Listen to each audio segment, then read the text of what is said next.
Mini cheese egg bytes. వీటిని నేను Insta పాట్‌లో చేశాను. మీకు కుదిరితే గనక గుంత పొంగనాల పాన్‌లో గూడా చేసుకోవచ్చు. ప్రాసెస్‌లోకి వెళ్ళిపోతే ముందుగా మిక్సింగ్ బౌల్ తీసుకొని అందులో 6 కోడిగుడ్ల వరకు వేసుకోవాలి.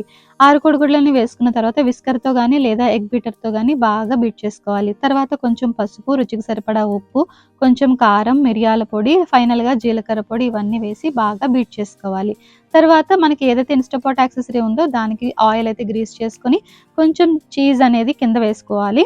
కావాలంటే మీరు వెజిటబుల్స్ కూడా యాడ్ చేసుకోవచ్చు. ఇంకా రెడీ చేసుకున్న ఎగ్ మిక్స్చర్‌ని అందులో వేసుకొని పైన కూడా కొంచెం చీజ్ వేసుకుంటే మినీ చీజ్ ఎగ్ బైట్స్ అనేవి టేస్టీగా ఉంటాయి. తర్వాత మూత క్లోజ్ చేసి ఇన్‌స్టా పాట్‌లో ప్రెషర్ కుక్ మోడ్‌లో 5 మినిట్స్ కుక్ చేసుకుంటే మన మినీ చీజ్ ఎగ్ బైట్స్ అనేవి క్విక్‌గా రెడీ అయిపోతాయి. ఇక వేడివేడిగా ప్లేట్‌లోకి సర్వ్ చేసుకోవడమే. మీరు మామూలుగా చేసుకోవాలంటే గుంత పునుగుల పాన్‌లో మీరు వెజిటబుల్స్ కూడా యాడ్ చేసుకొని చేసుకోవచ్చు. టేస్ట్‌లో ఏమాత్రం తేడా ఉండదు. తప్పకుండా ట్రై చేయండి. Thank you so much for watching.